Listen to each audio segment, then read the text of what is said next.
بسم اللہ الرحمن الرحیم۔ السلام علیکم ورحمۃ اللہ وبرکاتہ۔ معزز ناظرین، آپ دیکھ رہے ہیں میرا یوٹیوب اسلامک چینل معاویہ لو اسلام، اور میں ہوں قاری وقار گوندل۔ میرے ناظرین جانتے ہیں کہ میرے اس چینل پر اسلامک وظائف اور قرآن و سنت میں مذکور دعائیں سکھائی جاتی ہیں۔ آج کا جو وظیفہ ہے، آج کی جو دعا ہے، بہت ہی پیارا وظیفہ اور بہت ہی پیاری دعا، اور ہر بندہ مومن کی ضرورت ہے۔ سب سے پہلی بات کہ بندہ مومن اللہ تعالیٰ سے اپنے لیے مغفرت طلب کرے اور اللہ کی رحمت کا امیدوار ہو، ہدایت طلب کرے اور پھر رزق طلب کرے۔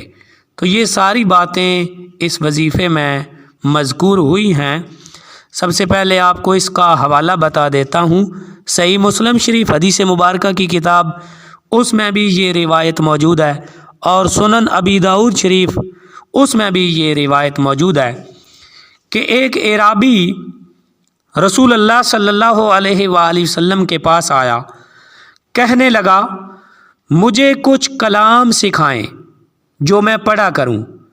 آپ صلی اللہ علیہ وآلہ وسلم نے فرمایا، کہو لا الہ الا اللہ وحدہ لا شریک لہ اللہ اکبر کبیرا والحمد للہ کثیرا وسبحان اللہ رب العالمین لا حول ولا قوۃ الا باللہ العزیز الحکیم، کہ اللہ کے سوا کوئی معبود نہیں، وہ اکیلا ہے، اس کا کوئی شریک نہیں، اللہ سب سے بڑا، بہت بڑا ہے، اور سب تعریف اللہ ہی کے لیے ہے، بہت زیادہ،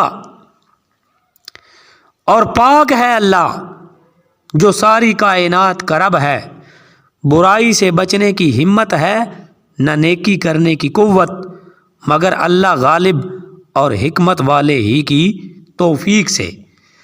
تو جب پیارے نبی علیہ السلام نے اعرابی سے کہا کہ تم یہ کہو، تو اعرابی کہنے لگا کہ یا رسول اللہ صلی اللہ علیہ وسلم، یہ تو میرے رب کے لیے ہے، میرے لیے کیا ہے؟ یعنی یہ تو رب کی تعریف ہے نا، تو میں اگر رب سے مانگنا چاہوں تو کس طرح مانگوں؟ تو آپ صلی اللہ علیہ وآلہ وسلم نے فرمایا، تم کہو اللہم اغفر لی وارحمنی واہدنی وارزقنی۔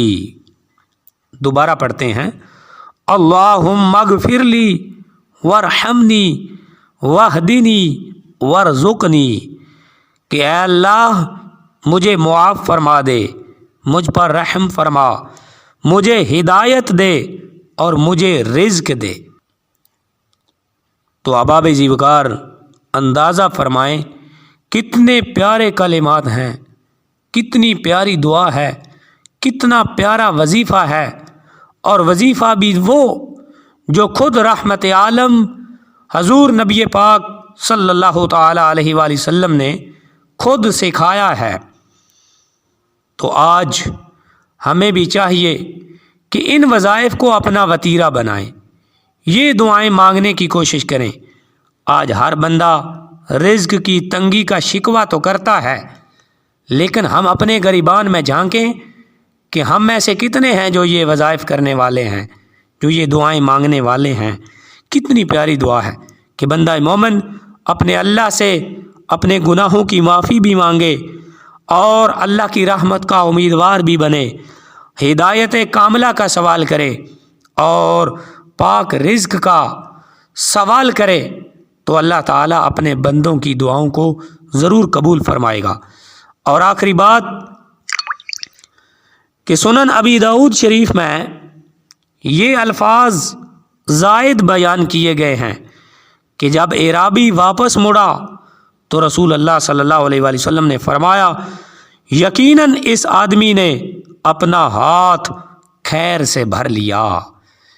یعنی جو بندہ مومن ان کلمات کو پڑھنا اس وظیفے کو کرنا اپنا وتیرہ بنا لیتا ہے تو حضور نبی پاک اس کے لیے یہ خوشخبری دے رہے ہیں کہ اپنا ہاتھ وہ سمجھو بھلائیوں سے بھر لیتا ہے، اپنا ہاتھ خیر سے بھر لیتا ہے۔ تو احباب زیوکار، ہم سب کوشش کریں کہ قرآن و سنت پر عمل کرنے والے بن جائیں، قرآن و سنت کے مطابق زندگی گزاریں، اور جو وظائف قرآن و سنت میں مذکور ہیں ان پہ بھی عمل کرنے والے بن جائیں۔ ویڈیو کو لائک کریں، چینل کو سبسکرائب کریں، اور کومنٹس میں اپنی رائے کا اظہار ضرور کیا کریں۔ ملتے ہیں اگلی ویڈیو میں، تب تک کے لیے اجازت۔ السلام علیکم ورحمۃ اللہ وبرکاتہ۔